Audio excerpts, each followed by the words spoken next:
I've had a lot of patients recently ask me, what do I say when I go to my endocrinologist? What questions do I need to be asking? And there's one question that I would ask, and that is, what are their goals for you? So it can get a little bit confusing, but an endocrinologist is typically trained to give you medication.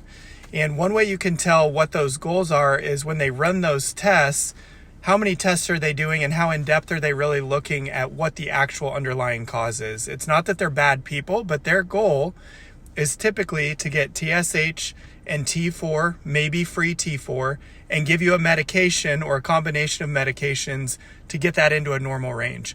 And if it's medically within that normal range, then they say that you're good. Unfortunately, in my experience, what I have found is I have a ton of patients that come to me saying they've been on medications for years, sometimes even decades, and they feel awful, and they keep going to their doctor, their endocrinologist, and saying, I feel awful, but those numbers are still within the normal range, so they say that's all that they can do for you. Sometimes they even tell you it's just in your head.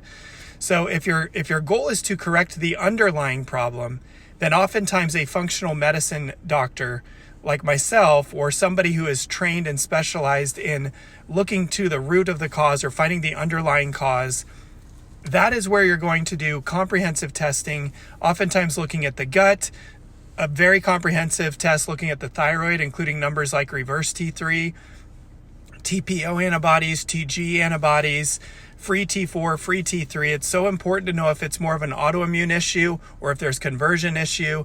Again, we look deep into what the liver is doing, the amount of inflammation in the body, what that immune system is doing. And in doing so, if your goal is to correct the underlying problem and build so much health in the body that oftentimes there's very little need for as much medication as you're on, and sometimes even no medication at all. I never tell my patients to go off medication without the supervision of the doctor who provided it.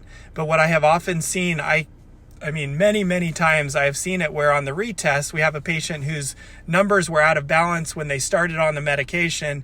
We build so much health into the body that when we do a retest, it's out of balance. So they bring that test back to their provider and say, now it looks like I'm actually over medicated because my body's starting to heal. And that is our goal. So if that's a goal for you, I encourage you to reach out to our office. You can check out our website at drstanschulte.com. But I'd love to help you if your goal is to really correct that underlying problem. Hope that helps.